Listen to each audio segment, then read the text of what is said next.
Yaqinda kech bo'lganda nimaga men bunaqa issiq, komfortli uyimni tashlab turib ko'chaga chiqib ketdim deb o'ylaysizlar?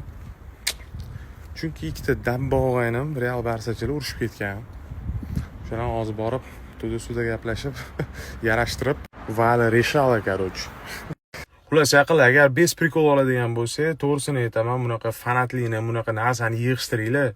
Qo'pol aytganda, qayerda Real bilan Barsa sizlarning o'rtoqchiligiga ta'sir qiladigan bo'lsa, bir-biriga zulm keltiradigan darajaga olib keladigan bo'lsa, u вообще fanatlik qilmaganinglar ma'qul. To'g'risini aytaman, yaqinlar men Barsaga balet qiladigan bo'lsam, men Yamal bo'ladimi, Rafinha bo'ladimi, kerak treneri Flick bo'ladimi, meni borligimni men bu yerda balet qilib turganimni bilmaydi ham. Mana shu uchun joningizni berib, kimdirlar bilan so'kishib, urishib, bir-biringiz bilan yuz ko'rmas bo'lib ketishga yaqinlar ne stoyt bu narsa. Og'ir paytinglar bo'lib qoladi, Xudo asrasin, sizlar Yamal kelib turib yordam bermaydi yoki Rafinha kelib turib.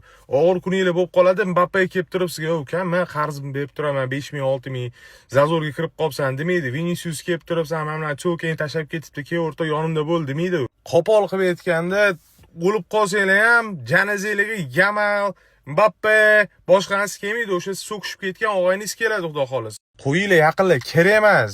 Вообще не стоит. Хотя бы O'zbekiston sbornisi bo'lsa ham boshqa gapda bu. Qo'yinglar, не стоит bu narsa. Просто bu yaqinlar bo'lib turadigan hazillar-ku. Masalan, Real yutsa, Realchilar Barsachilarga hazil qiladi, Barsa yutsa, Barsachilar Realga hazil qiladi.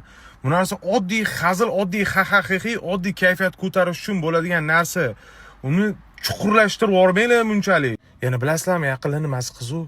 Mana shu Real bilan Barsa haqida urushayotgan bir 70% deylik, 60% yoki 70% deylik. Real bilan Barsani bir-biriga qarshi o'yinidan boshqa ularning o'yinini umuman kuzatmaydi. O'shaning uchun yaqinlar asab pastiranglar. Prosta ertaga yangi kun boshlanadi, ertaga o'sha kreditingizni to'lashingiz kerak, ertaga o'sha kimdan qarz olgansiz qarzingizni berishingiz kerak, ishga chiqishingiz kerak, bolani maktabga olib chiqish kerak.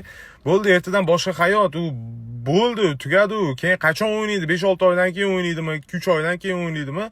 Nima qilasizlar? Asab bizmanglar yaqinlar. So, yaxshi dam olinglar. Bam.